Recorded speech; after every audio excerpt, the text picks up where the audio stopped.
เซลล์คนนี้ก็ไม่สามารถคุมคนในทีมได้เขาไม่มีความสุขกับการทำงานยอดขายก็ตกต่ำลงทีมไม่สามัคคีกันเพียงเพราะไม่ให้เครดิตผู้อื่นครับ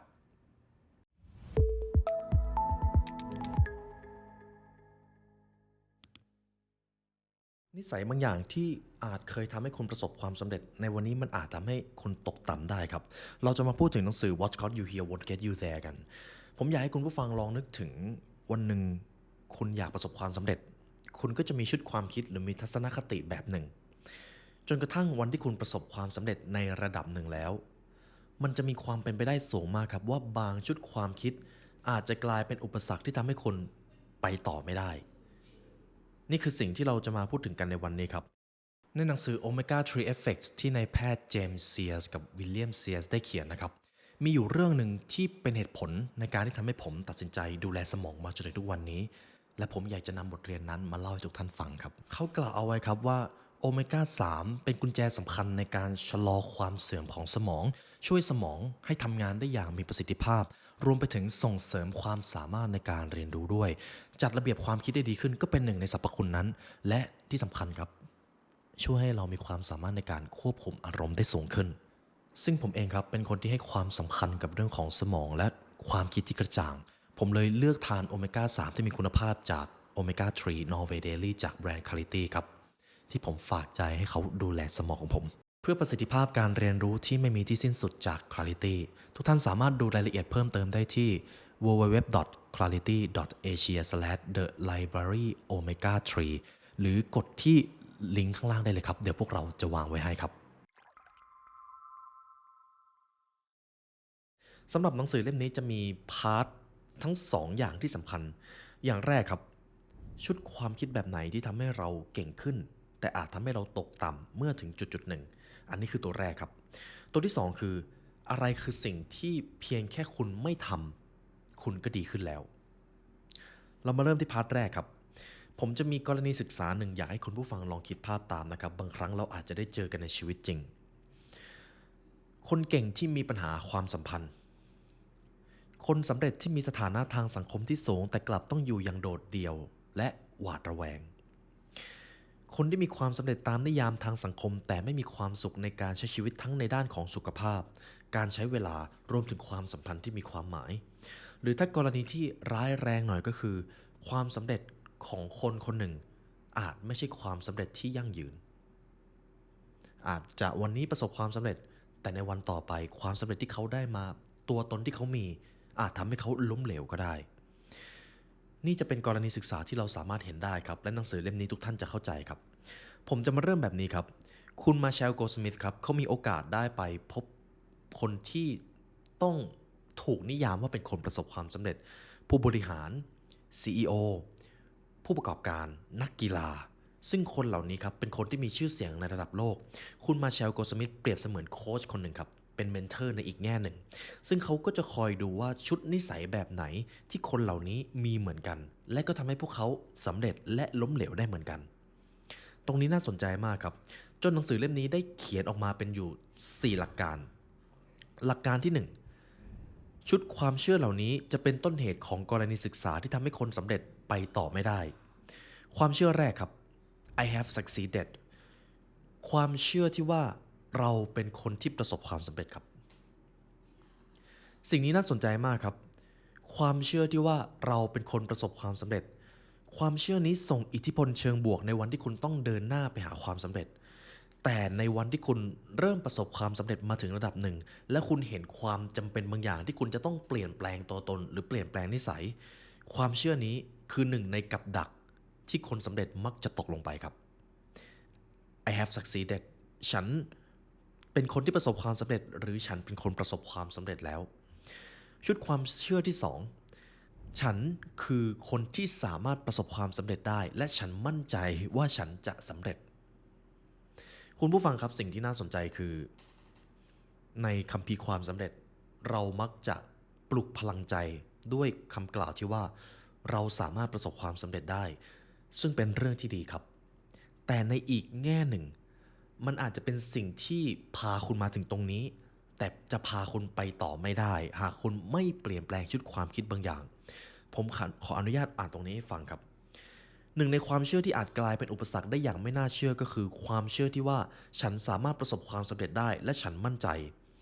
สิ่งนี้สร้างอิทธิพลในเชิงบวกแต่เมื่อถึงเวลาที่เราต้องเปลี่ยนแปลงตัวเอง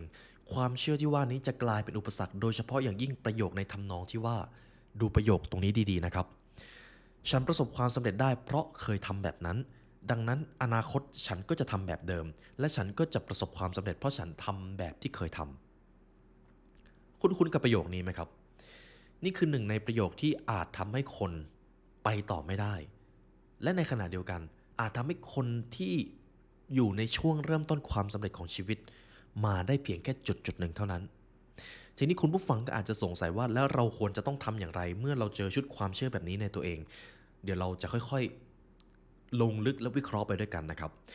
มาดูชุดความคิดที่3ครับ I will succeed ฉันจะประสบความสำเร็จ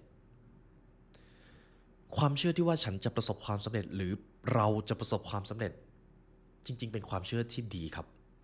แต่ในขณะเดียวกันเมื่อถึงจุดหนึ่งที่คุณต้องเปลี่ยนแปลงตัวเองทั้งคุณอาจจะกลายเป็นคนที่เชื่อมั่นในความสำเร็จมากจนละทิ้งคนรอบข้างจนเลือกที่จะทำในสิ่งที่อาจจะผิดคุณธรรมของคุณในบางครั้งหลายครั้งมันมาจากชุดความเชื่อเหล่านี้ครับความเชื่อที่ว่าเราจะประสบความสำเร็จอาจกลายเป็นอุปสรรคในการทำลายโอกาสเมื่อเราต้องเปลี่ยนแปลงตัวตนของเราและบางครั้งครับมันอาจมาในรูปแบบของการผัดวันประกันพรุ่งครับคุณผู้ฟังเคยเห็นทำนองที่ว่าเราเชื่อว่าเราจะสำเร็จเราก็เลยปล่อยให้เวลาผ่านไปเรื่อยๆโดยใช้แค่ความเชื่อไหมครับ เพราะความเชื่อนี่แหละครับบางครั้งก็อาจจะกลายเป็นสิ่งที่ทำให้เราไปต่อไม่ได้นั่นเองทีนี้มาดูชุดความเชื่อตัวสุดท้ายครับ I choose to success ความเชื่อที่ว่าฉันถูกเลือกให้เป็นผู้ประสบความสำเร็จสามารถเป็นแรงขับเคลื่อนได้แต่มันจะกลายเป็นปัญหาหากคุณจะไปต้องเปลี่ยนแปลงตัวเองการที่เราต้องมาบอกว่าเราถูกเลือกให้เปลี่ยนแปลงตัวเองบางครั้งมันนำมาซึ่งความเจ็บปวดครับตรงนี้ผมจะอธิบายเพิ่มนะครับ เราอาจจะเคยมีชุดความคิดหนึ่งแวบขึ้นมา ฉันถูกเลือกให้เป็นคนสำเร็จในสิ่งนี้ ซึ่งมันเป็นแรงขับเคลื่อนที่ดีครับ แต่เมื่อถึงวันหนึ่งคุณเริ่มรู้ตัวแล้วว่าคุณจำเป็นต้องเปลี่ยนแปลงบางอย่าง นิสัยของคุณตัวตนของคุณอาจจะทำให้เป็นอุปสรรคสำหรับคุณเอง การที่เรามองว่าเราถูกเลือกให้ต้องเปลี่ยนแปลงมันจะค่อนข้างเจ็บปวดครับ ทั้งชุด4ความเชื่อนี่แหละครับเป็นสิ่งที่คุณมาเชลโกสมิธได้เขียนลงไปผมเลยอยากให้คุณผู้ฟังลองให้คะแนนตัวเองดูหน่อยครับว่าในแต่ละชุดความเชื่อมีชุดความเชื่อไหนบ้างที่คุณมักจะพูดกับตัวเองทีนี้ผมก็จะตอบสั้นๆครับชุดความเชื่อทั้ง4นี้สามารถทำให้คุณประสบความสำเร็จได้จริงๆครับแต่เมื่อถึงวันหนึ่งที่คุณจำเป็นต้องเปลี่ยนแปลงตัวเองต้องเปลี่ยนนิสัยเปลี่ยนตัวตนเปลี่ยนรูปแบบการทำงานของคุณ ชุดความเชื่อนี้อาจจะกลายเป็น fixed mindset จากที่เคยเป็น growth mindset ก็ได้ ทุกท่านจะเริ่มเห็นคอนเซปต์ของหนังสือเล่มนี้มากขึ้นแล้วนะครับตอนนี้ ทีนี้เราจบในพาร์ทแรกนะครับในเรื่องของความเชื่อทั้ง4ที่อาจกลายเป็นอุปสรรคสำหรับคุณ ความรู้ในหนังสือเล่มนี้คุณสามารถเข้าใจได้ภายใน 2-3 วันคุณคิดว่าคุ้มไหมครับและถ้าความเข้าใจนั้นสร้างการเปลี่ยนแปลงในชีวิตให้กับคุณจริงๆคุณคิดว่าอะไรมันจะเกิดขึ้นครับ4ด้านของชีวิตครับร่างกายนิสัยความคิดจิตวิญญาณคุณจะได้ค้นพบแนวทางการสร้างเสาหลักทั้ง4นี้ให้กับตัวคุณเองและนี่คือสิ่งที่เราจะมาเรียนรู้ลงมือทำและสร้างการเปลี่ยนแปลงทั้งอนาคตของคุณต่อจากนี้และนี่คือสิ่งที่เราจะได้มาเรียนรู้กันในคลาสสัมมนานะครับและพลังที่อยู่ในจิตวิญญาณของคุณผมจะพาคุณมาพบสิ่งนั้นเองสำหรับคลาสเรียน The Emperor of Life ครับสามารถลงทะเบียนเรียนได้แล้ววันนี้ที่ Line @TheLibrary ครับบัตรซิลเวอร์เรียนออนไลน์2วันในวันที่23และ24กรกฎาคมส่วนบัตรโกลครับเรียนออนไลน์2วันครับและเพิ่มสัมมนาออนไซต์ไปอีก1วันเราจะได้มาเจอกันในสถานที่จริงเจอคอมมูนิตี้จริงๆและผมจะเป็นคนนำห้องนั่นเองครับสำหรับวันออนไซต์ครับเจอกันในวันที่26กรกฎาคมครับเรียนทั้งชีวิตจากภายในสู่เวอร์ชันที่ดีที่สุดของตนเองและเวลามาเจอกันครับเพราะการเรียนรู้จะทำให้คุณเป็นอิสระและคุณจะได้กลายมาเป็นเจ้าของชีวิตอีกครั้งหนึงครับ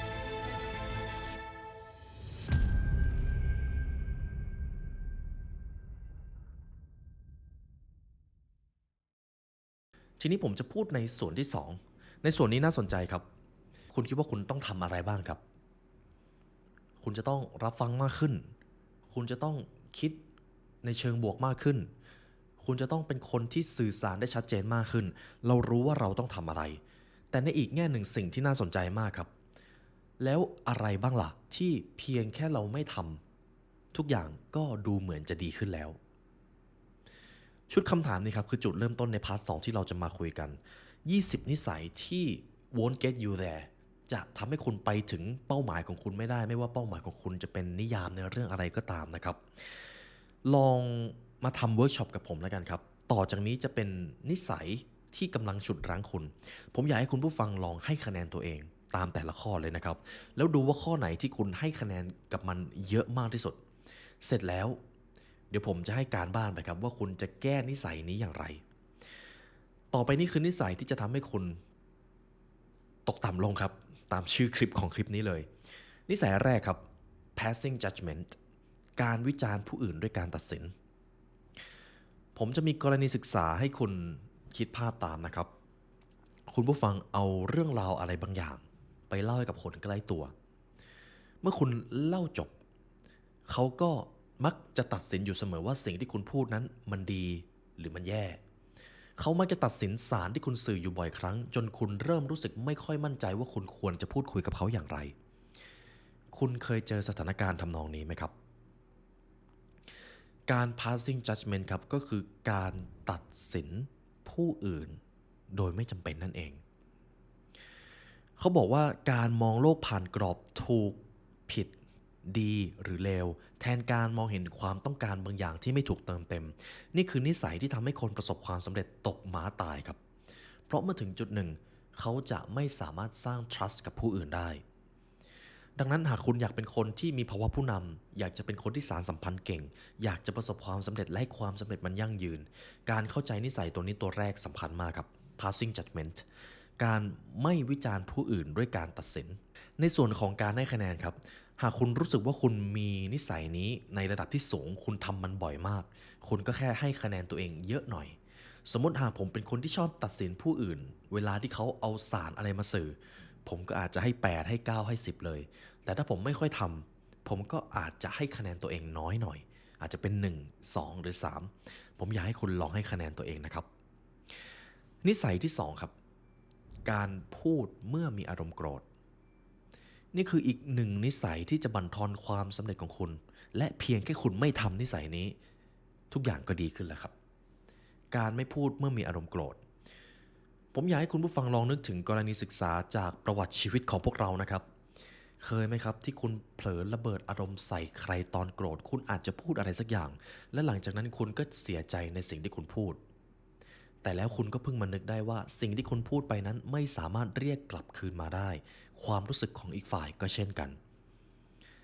เคยเจอสถานการณ์แบบนี้ไหมครับความจริงเป็นแบบนี้ครับ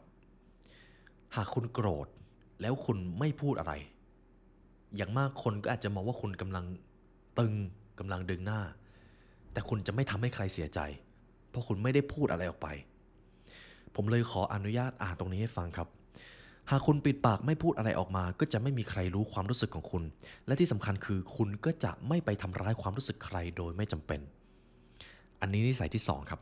ลองให้คะแนนตัวเองหน่อยครับ0 ถึง 10คุณให้คะแนนตัวเองข้อนี้เท่าไหร่หากคุณมีนิสัยนี้อยู่บ่อยครั้งให้คะแนนตัวเองเยอะหน่อยครับทีนี้มาดูนิสัยตัวที่3ครับนิสัยตัวนี้มีชื่อว่า winning too much ครับต้องการเอาชนะทั้งในเรื่องใหญ่และเรื่องเล็กน้อยคิดถึงกรณีศึกษาตามผมนะครับคุณกำลังสื่อสารอะไรบางอย่างกับคนใกล้ตัวแต่คนคนนี้มักจะโต้เถียงคุณแม้มันจะเป็นเรื่องเล็กๆน้อยๆดูมันจะไม่ได้มีสาระอะไรแต่เขาก็มักจะโต้เถียงกับคุณอยู่เสมอจนคุณรู้สึกไม่ค่อยดีกับเขาหรือบางครั้งเราเองที่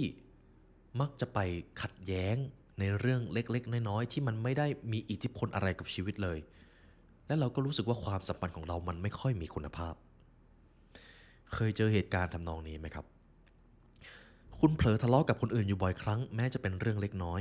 คุณต้องการมีบางอย่างที่เหนือกว่าคนอื่นที่คุณเห็นทั้งในชีวิตจริงหรือในโลกออนไลน์อยู่อย่างเงียบ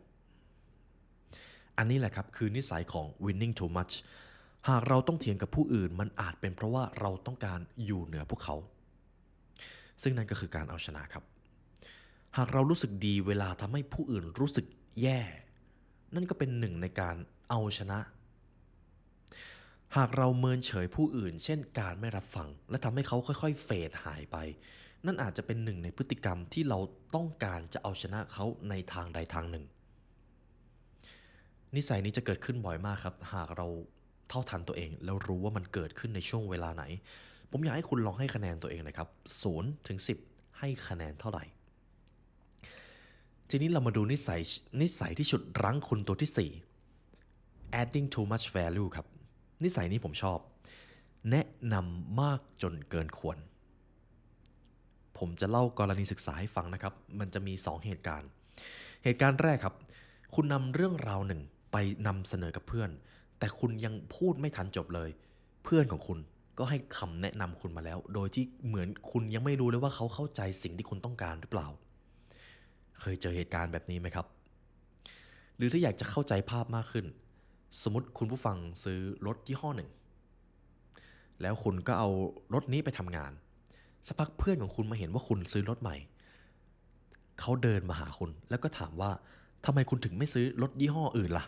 ยี่ห้อนั้นดีกว่าถูกกว่าประหยัดน้ำมันกว่าคำถามคือคุณว่าคุณผู้ฟังจะรู้สึกดีกับคำแนะนำของเพื่อนคนนี้ไหมครับไม่ใช่ไหมครับเพราะกว่าที่คุณจะตัดสินใจซื้อรถคันหนึ่งมาคุณต้องคิดแล้วคิดอีกเงินก็เงินของคุณแต่คำแนะนำนั้นกลับทำให้คุณรู้สึกแย่กับสิ่งที่คุณเพิ่งตัดสินใจมาและสิ่งที่น่าเจ็บปวดคืออะไรรู้ไหมครับหลายครั้งเราก็ทำแบบนั้นโดยไม่รู้ตัวครับก่อนให้คำแนะนำใครไปก่อนที่จะ adding value ในสารที่เราสื่อบางครั้งคนไม่ได้ต้องการคำแนะนำแต่เขาต้องการที่จะให้เรารับฟังเขาหน่อยเราก่อนที่จะให้คำปรึกษาลองถามก่อนว่าอยากให้แนะนำเลยหรืออยากให้ชวนคิดหรืออยากเล่าให้ฟังและถ้าหากคุณอยากจะแนะนำใครจริงๆลองเริ่มต้นด้วยการถามว่าขออนุญาตแนะนำหน่อยจะได้หรือเปล่าอันนี้เป็นวิธีจัดการนิสัยตัวนี้นะครับผมอยากให้คุณลองให้คะแนนตัวเองนะครับ0 ถึง 10คุณให้คะแนนตัวเองเท่าไหร่สำหรับข้อนี้ผมก็อาจจะให้เยอะนิดนึงนะครับบางครั้งเราก็ไม่รู้ตัวแต่ถ้าเรารู้แล้วว่าเรามีนิสัยนี้เราก็จะค่อยๆแก้นั่นเองครับทีนี้นิสัยที่5ครับการไม่รับฟัง not listening ยกตัวอย่างครับคุณกำลังพูดอะไรบางอย่างด้วยความตั้งใจคุณมุ่งมั่นมากในเรื่องที่คุณกำลังพูดแต่จู่ๆเพื่อนของคุณก็ทำสิ่งแบบนี้ครับดูนาฬิกาหรือหยิบโทรศัพท์มาถ่ายตอนที่คุณพูดคำถามคือในช่วงเวลานั้นคุณรู้สึกอย่างไรกับเพื่อนของคุณครับแล้วมีไหมครับที่หลายท่านก็อาจเป็นผู้นำเวลามีผู้ตามมาสื่อสารอะไรกับเราเคยไหมครับที่เราแอบแวบมองนาฬิกามองทางออกมองโทรศัพท์โฟกัสงานไม่ได้สนใจอีกฝ่ายเลยว่าเขากำลังพูดอะไรนี่คือนิสัยที่ what got you here won't get you there ครับดังนั้นรับฟังครับการรับฟังที่แท้จริงคือการรับฟังเพื่อเข้าใจไม่ใช่รับฟังเพียงเพื่อผ่านหากเราฟังอีกฝ่ายแล้วมีสิ่งที่จะบอกไปก่อนแล้วแสดงว่าเราไม่ได้ฟังผมว่าสิ่งที่เราพูดถึงกันมากๆในเรื่องของพฤติกรรมมนุษย์คือความสามารถในการฟังสิ่งหนึ่งที่คุณมาเชลโกสมิธเขียนลงไปแล้วผมว่ามันน่าสนใจมากนะครับก็คือหากพูดถึง80%ที่เป็นนิสัยของคนที่ประสบความสำเร็จหนึ่งในนั้นคือความสามารถในการฟังจริงๆครับความสามารถในการฟังนี้ทำให้พวกเขามีความสามารถในการสังเกตก่อนที่จะสื่อสารอะไรออกไปและเวลาที่พวกเขาสื่อสารเขาจะมีแผนเขาจะมีชุดคำถามบางอย่างที่สามารถดึงปัญญาของคนได้และการที่เขาทำแบบนั้นได้เริ่มต้นมาจากการที่พวกเขาฟังครับอันนี้คือคีย์พอยท์ที่ผมนำมาให้นะครับในเรื่องของการรับฟังทีนี้ผมอยากให้คุณลองให้คะแนนตัวเองข้อนี้นะครับในเรื่องของการไม่รับฟังผู้อื่นเราเผลอที่จะไม่รับฟังผู้อื่นไม่ว่าจะรู้ตัวหรือไม่รู้ตัวบ้างหรือเปล่าลองให้คะแนนตัวเองนะครับ0 ถึง 10คุณให้คะแนนตัวเองเท่าไหร่ทีนี้มาดูข้อที่6ครับไม่แสดงการรับรู้ถึงความรู้สึกของอีกฝ่าย don't give recognition ครับผมจะเล่าตัวอย่างให้ฟังนะครับวันนี้คุณผู้ฟังทำงานมาคุณรู้สึกแย่มากแล้วคุณมีเพื่อนสนิทอยู่คนหนึ่งหรืออาจจะเป็นแฟนคุณก็ได้ คุณเดินไปหาเขาแล้วคุณรู้สึกแย่มากวันนี้หน้าคุณโกรธคุณไม่ใช่วันของคุณเลยวันนี้แล้วเพื่อนของคุณคนนี้ก็หันมามองคุณและเขาก็เห็นว่าคุณโกรธแน่ๆแต่แทนที่เขาจะทักหรือถามคุณเขากลับเมินคุณไม่ถามเลยว่าตอนนี้ทำไมคุณถึงรู้สึกอะไรแบบไหนอยู่หากคุณผู้ฟังตกอยู่ในสถานการณ์นี้จริงๆหรือคุณน่าจะเคยเจอสถานการณ์นี้คุณรู้สึกอย่างไรครับ รู้สึกมันโดนมองข้ามถูกต้องไหมครับ อันนี้เป็นอีกหนึ่งนิสัยที่ต้องฝึกครับต้องใช้ความสามารถในการสังเกต เขาบอกว่าการไม่แสดงการรับรู้ถึงความรู้สึกของอีกฝ่ายมันก็ไม่ต่างจากการทำให้อีกฝ่ายรู้สึกว่าเขาไม่มีตัวตน และถ้าหากเขารู้สึกไม่มีตัวตนเขาจะรู้สึกแย่กับตัวเอง และเมื่อเขารู้สึกแย่กับตัวเองเขาจะเริ่มรู้สึกแย่กับคุณด้วย และนิสัยนี้จะบั่นทอนตัวตนของคุณไปด้วย เพราะมันจะทำให้คุณสูญเสียความเชื่อใจทั้งที่คุณไม่ได้ทำอะไรเลย แต่เพราะบางครั้งการไม่ทำอะไรเลยก็อาจส่งผลเสียครับ ดังนั้นหากมีใครสักคนที่เขาเป็นคนสนิทของคุณ คุณเห็นแล้วว่าวันนี้เขาน่าจะรู้สึกไม่ดีหรือรู้สึกดีมากๆ การแสดงการรับรู้ถึงความรู้สึกของอีกฝ่ายคือหนึ่งในสิ่งที่จะเพิ่มคุณภาพความสัมพันธ์ของคุณครับ ยกตัวอย่างครับ หากวันนี้แฟนของคุณโกรธมาจากที่ทำงาน คุณก็ถามเลยวันนี้ดูเหมือนจะไม่ใช่วันของคุณนะลองเล่าให้ฟังหน่อยสิหรือถ้าวันนี้เขารู้สึกดีมากๆคุณก็แค่ถามครับวันนี้คุณรู้สึกดีแปลกๆมีอะไรเกิดขึ้นลองเล่าให้ฟังหน่อยสิแล้วคุณจะได้ความสัมพันธ์ที่มีคุณภาพมาครับและไม่น่าเชื่อนะครับความสัมพันธ์แบบนี้แหละครับจะทำให้ความสำเร็จของคุณเพิ่มขึ้นไปด้วยเพราะความสำเร็จของคนทุกคนล้วนมีความสัมพันธ์เกี่ยวข้องอยู่เสมอและหนึ่งในสิ่งที่เชื่อมความสัมพันธ์ได้ทรงพลังที่สุดคือการสื่อสารครับทีนี้มาดูข้อที่7ครับการเริ่มต้นประโยคด้วยคำว่าไม่แต่และถึงอย่างนั้นบ่อยเกินไปครับยกตัวอย่างครับ คุณผู้ฟังกำลังจะไปซื้อเสื้อกับเพื่อนแล้วคุณก็พูดกับเพื่อนว่าคุณเนี่ยชอบเสื้อสีแดงมากเลยแต่เพื่อนของคุณก็ตอบกลับมาว่าไม่เสื้อสีแดงตัวนี้เป็นของยี่ห้อซีแล้วเราเองก็รู้สึกว่ามันก็เหมาะในระดับหนึ่งแหละเคยไหมครับที่ก่อนที่เราจะพูดประโยคอะไรไปเรามักจะพูดด้วยคำว่าไม่หรือแต่บ่อยจนเกินไป ก็จะมีบางคนที่พูดคุยง่ายหน่อยสามารถกระชับความสัมพันธ์กันได้แต่คนที่จะกระชับความสัมพันธ์ได้ค่อนข้างยากครับคือคนที่ก่อนที่เขาจะพูดอะไรเขาจะเริ่มต้นด้วยการตอบว่าไม่ก่อนตลอดทั้งที่มันไม่ได้มีความจำเป็นถึงแม้สิ่งที่เขาจะพูดต่อจากคำว่าไม่เนื้อหามันจะใกล้เคียงกับสิ่งที่ตัวผมพูดไปก่อนหน้าเลยก็ตามสำหรับหนังสือเล่มนี้ครับคุณมาแชลก็บอกว่ามันจะทำลายเสน่ห์ในตัวคุณและมันจะทำลายความสำเร็จของคุณโดยไม่รู้ตัวด้วยครับเพราะ ความสำเร็จของเราจะขึ้นตรงอยู่กับความสัมพันธ์กับใครบางคนเสมอครับการสื่อสารหากคุณผู้ฟังสังเกตดีๆครับทั้งหมดคือเรื่องของการสื่อสารหมดเลยและเพียงแค่คุณไม่ทำแบบนี้ชีวิตคุณก็ดีขึ้นแล้วครับมาดูข้อที่8ครับการแสดงความรอบรู้หรือความฉลาดให้ผู้อื่นเห็นบ่อยเกินไปชื่อภาษาอังกฤษครับ Show the world how smart we are ยกตัวอย่างครับ คุณกำลังพูดคุยกับคนคนหนึ่งซึ่งคุณเพิ่งรู้จักเขาเคยเป็นคนแปลกหน้า แต่แล้วในบทสนทนาส่วนใหญ่ คนคนนี้เขาเอาแต่เล่าประสบการณ์ความสำเร็จของตนเองโดยไม่ถามไถ่คุณเลย คำถามคือคุณว่าคุณชื่นชอบที่จะฟังเรื่องราวของเขาหรือคุณรู้สึกว่าคุณเริ่มรำคาญหากเขาเล่ามากจนเกินไป เอาสถานการณ์ที่เคยเกิดขึ้นในชีวิตจริงของคุณผู้ฟังเลยครับเคยไหมครับ คุณไม่ได้พูดอะไรเลย เขาเล่าแต่เรื่องราวความสำเร็จของตัวเอง ทั้งที่ทั้งโต๊ะก็มีคุณกับเขา แต่คุณไม่ได้พูดอะไรเลย รู้สึกอย่างไรครับ และ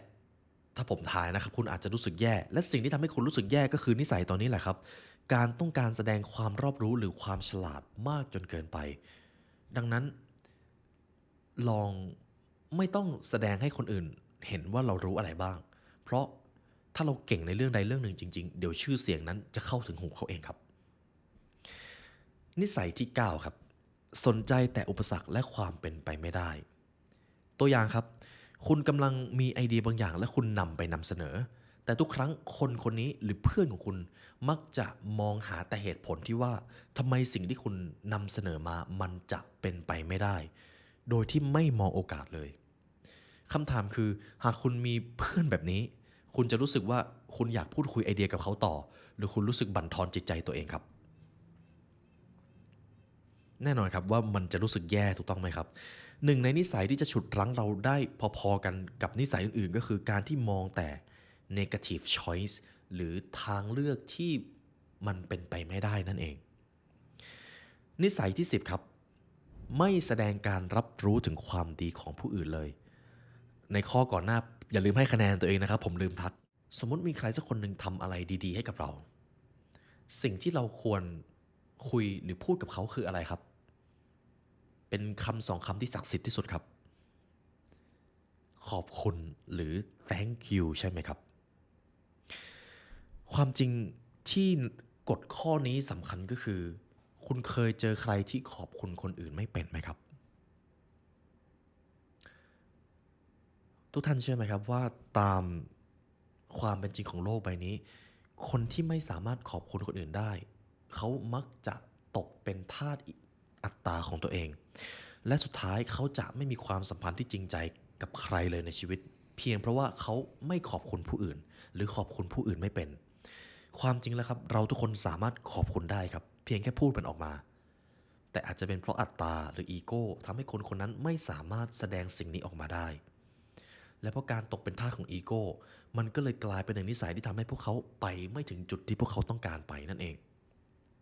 ดังนั้นครับการไม่ชื่นชมผู้อื่นและการไม่ขอบคุณผู้อื่นจะส่งผลเสียมากกว่าผลดีและมันเป็นหนึ่งในนิสัยที่ฉุดรั้งให้คุณไปไม่ถึงความสำเร็จทีนี้สำหรับนิสัยของการไม่แสดงการขอบคุณ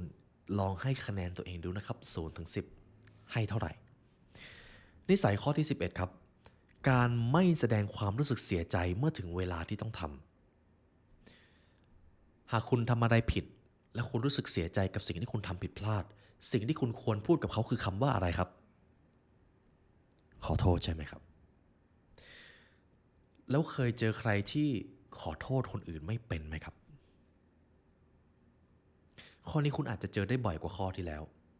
นิสัยของการไม่ขอโทษครับเป็นหนึ่งในการสื่อสารที่แย่ที่สุดหากคนคนหนึ่งทำอะไรผิดพลาดแล้วเลือกที่จะปฏิเสธการขอโทษนั่นเท่ากับว่าเขาเลือกที่จะปฏิเสธมิตรภาพระหว่างกันแล้วการปฏิเสธมิตรภาพนี้จะทำให้เขาถูกลดระดับความสามารถในการไปถึงความสำเร็จโดยไม่รู้ตัวครับการไม่ขอโทษนี่เองลองให้คะแนนตัวเองหน่อยครับ0ถึง10ให้เท่าไหร่บางครั้งเราอาจจะลืมบางครั้งเราอาจจะไม่รู้ตัวบางครั้งเราอาจจะรู้แต่เราไม่ทำและไม่ว่าจะด้วยเหตุผลอะไรก็ตามครับการไม่ขอโทษจะนำมาซึ่งผลเสียหายร้ายแรงครับโดยเฉพาะความสำเร็จในชีวิตของเราทีนี้12ครับกักข้อมูล withholding information ตามแบบฉบับหนังสือเล่มนี้นะครับมีบ้างไหมครับที่เราไม่บอกเรื่องที่ต้องบอกบางทีมันอาจหมายถึงการที่เราลืมบอกว่าวันนี้เราจะไปตามนัดสายเล็กน้อยเราอาจจะลืมบอกไปว่าวันนี้ลูกค้าเลื่อนนัดแต่เราก็ไม่ได้บอกคนในทีมไม่ว่าจะเป็นการกักข้อมูลด้วยความตั้งใจหรือไม่ตั้งใจก็ตามสิ่งนี้ก่อให้เกิดการสื่อสารที่ผิดพลาดอยู่บ่อยครั้งแล้วมันเป็นหนึ่งในตัวฉุดรั้งความสำเร็จไม่ใช่แค่กับคุณครับแต่กับคนที่ร่วมงานกับคุณด้วย คุณมาชาโกสมิธแนะนำแบบนี้ครับสื่อสารให้เยอะไว้ก่อนหากคุณต้องการที่จะอัปเดตอะไรหากมันมีความคืบหน้าแม้เพียงเล็กน้อยบอกไปก่อนย่อมดีกว่าเพราะถ้าคุณไม่บอกคุณอาจจะถูกมองว่าเป็นคนที่กักข้อมูลโดยไม่รู้ตัวครับทีนี้นิสัยที่13ครับสำหรับนิสัยข้อที่แล้วอย่าลืมให้คะแนนตัวเองนะครับนิสัย13ก็คือ punishing the messenger ครับตำหนิคนส่งข่าว ตัวอย่างครับคุณเคยได้ข่าวอะไรบางอย่างมาและคุณก็เอาไปสื่อสารกับคนคนหนึ่งซึ่งเขาอาจจะเป็นหัวหน้าคุณแต่พอคุณสื่อสารเสร็จแทนที่หัวหน้าของคุณจะขอบคุณที่คุณอุตส่าห์เอาข่าวมาเล่าให้ฟังเขากลับใส่อารมณ์ลบกับคุณตำหนิคุณบอกว่าก็รู้แล้วไงเรื่องแบบนี้ทำไมถึงทำกันไม่ได้ทั้งที่คุณเองก็ไม่ได้มีส่วนได้ส่วนเสียกับสารที่คุณสื่อเลยคุณเคยเจออะไรแบบนี้ไหมครับ ผมเชื่อว่าคุณน่าจะเคยกัน การตำหนิคนส่งข่าวหรือการตำหนินกพิราบส่งสารเนี่ยแหละครับคือหนึ่งในสิ่งที่บั่นทอนความสำเร็จของเราโดยไม่รู้ตัวอยากให้เขารับฟังแต่หลายครั้งเขาอาจจะตำหนิที่เราเอาสารบางอย่างไปเล่าให้เขาฟังสุดท้ายเราก็เลยไม่อยากจะไปสื่อสารกับเขาและในบางครั้งเราก็เป็นคนคนนั้นเสียเองครับลองให้คะแนนข้อนี้ครับมีบ้างไหมครับที่คุณเผลอไปตำหนิคนใกล้ตัวเพียงเพราะเขาเอาข่าวบางอย่างมาบอกคุณ คุณอาจจะโกรธ คุณอาจจะเริ่มพร่ำบ่นกับอีกฝ่าย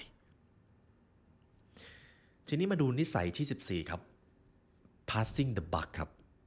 การกล่าวโทษคนอื่น การกล่าวโทษคนอื่นคือหนึ่งนิสัยที่ร้ายแรงที่สุดไม่ใช่เพียงในแง่มุมของความสัมพันธ์แต่รวมถึงแง่มุมความสำเร็จในชีวิตของเราด้วย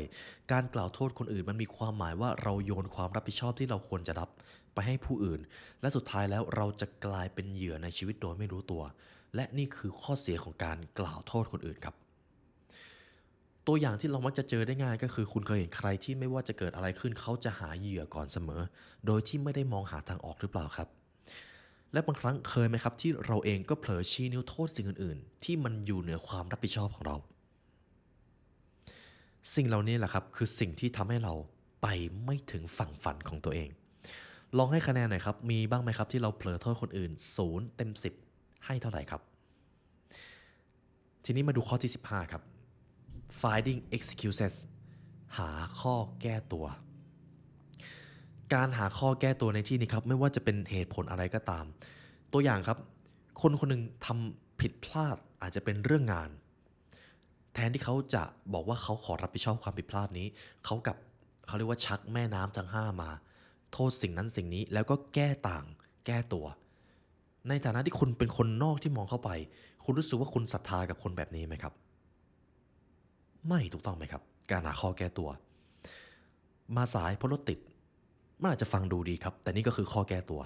มาสายเพราะไม่ได้จัดเวลาให้ดีผมรับผิดชอบเองครับไม่มีข้อแก้ตัวครับคุณชอบผมแบบไหนมากกว่ากันครับสำหรับการตอบแบบเมื่อกี้ลองเอาไปใช้ดูได้นะครับลองให้คะแนนตัวเองหน่อยครับมีบ้างไหมครับที่เราเผลอแก้ตัวต่อความผิดพลาดเล็กๆน้อยๆหรือแม้แต่ความผิดพลาดในเรื่องใหญ่0ถึง10ให้เท่าไหร่ครับทีนี้มาดูข้อ16ครับ playing favorite ในภาษาไทยบ้านเราก็คือการมีลูกรักนั่นเอง playing favorite ครับเป็นหนึ่งในนิสัยที่คุณจะเจอโดยไม่รู้ตัวในวันหนึ่งที่คุณมีผู้ตามและคุณเป็นผู้นำคุณจะเผลอให้เวลากับคนกลุ่มหนึ่งหรือคนคนหนึ่งบ่อยกว่าคนอื่นแล้วการกระทำนี้คุณจะแทบไม่รู้ตัวเลยครับว่ามันเป็นการมีลูกรักถ้าสิ่งนี้ไม่เท่าทันครับคุณจะเผลอให้เวลา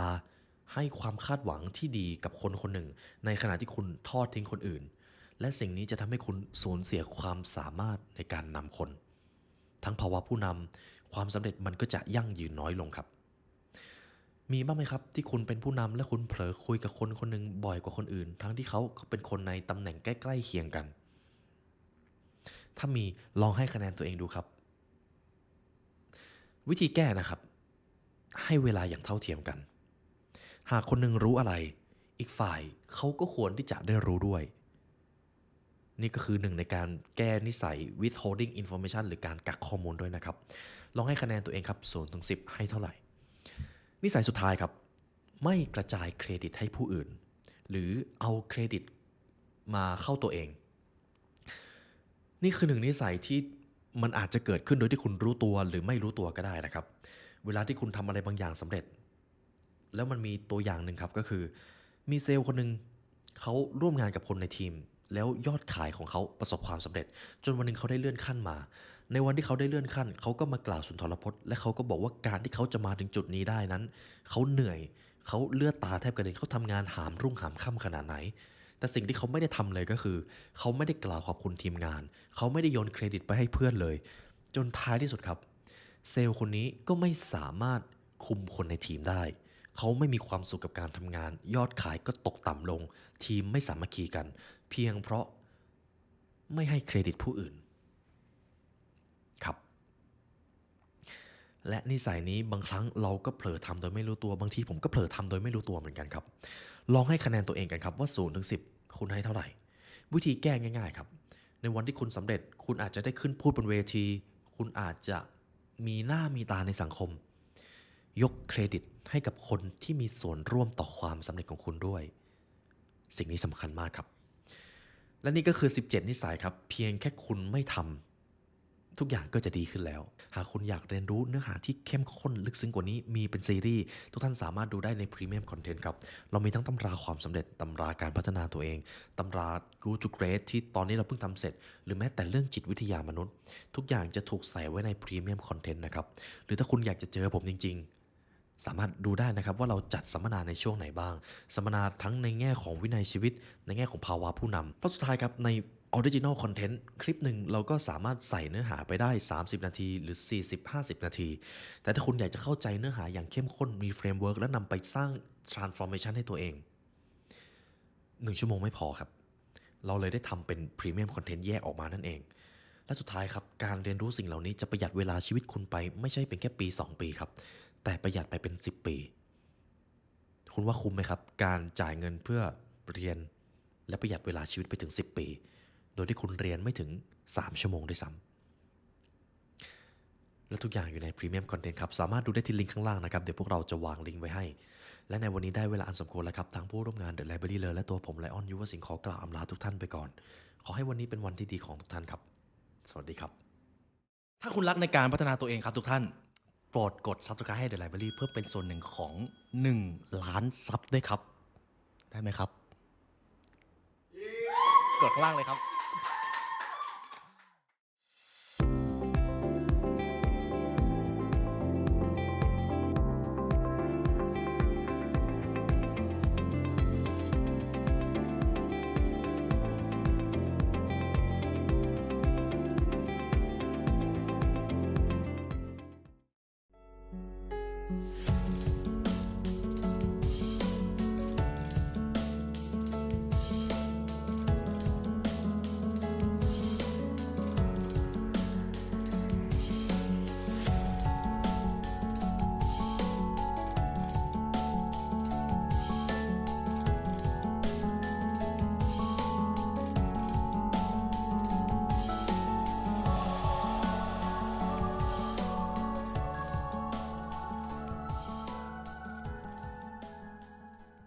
ความรู้ในหนังสือเล่มนี้คุณสามารถเข้าใจได้ภายใน 2-3 วันคุณคิดว่าคุ้มไหมครับและถ้าความเข้าใจนั้นสร้างการเปลี่ยนแปลงในชีวิตให้กับคุณจริงๆคุณคิดว่าอะไรมันจะเกิดขึ้นครับ4 ด้านของชีวิตครับร่างกายนิสัยความคิดจิตวิญญาณคุณจะได้ค้นพบแนวทางการสร้างเสาหลักทั้ง4นี้ให้กับตัวคุณเองและนี่คือสิ่งที่เราจะมาเรียนรู้ลงมือทำและสร้างการเปลี่ยนแปลงทั้งอนาคตของคุณต่อจากนี้และนี่คือสิ่งที่เราจะได้มาเรียนรู้กันในคลาสสัมมนานะครับและพลังที่อยู่ในจิตวิญญาณของคุณผมจะพาคุณมาพบสิ่งนั้นเองสำหรับคลาสเรียน The Emperor of Life ครับสามารถลงทะเบียนเรียนได้แล้ววันนี้ที่ Line @The Library ครับบัตรซิลเวอร์เรียนออนไลน์2 วันในวันที่23และ24 กรกฎาคมส่วนบัตรโกลด์ครับเรียนออนไลน์2 วันครับและเพิ่มสัมมนาออนไซต์ไปอีก1 วันเราจะได้มาเจอกันในสถานที่จริงเจอคอมมูนิตี้จริงๆและผมจะเป็นคนนำห้องนั่นเองครับสำหรับวันออนไซต์ครับเจอกันในวันที่26 กรกฎาคมครับเรียนทั้งชีวิตจากภายในสู่เวอร์ชันที่ดีที่สุดของตนเองและเวลามาเจอกันครับเพราะการเรียนรู้จะทำให้คุณเป็นอิสระและคุณจะได้กลายมาเป็นเจ้าของชีวิตอีกครั้งหนึ่งครับ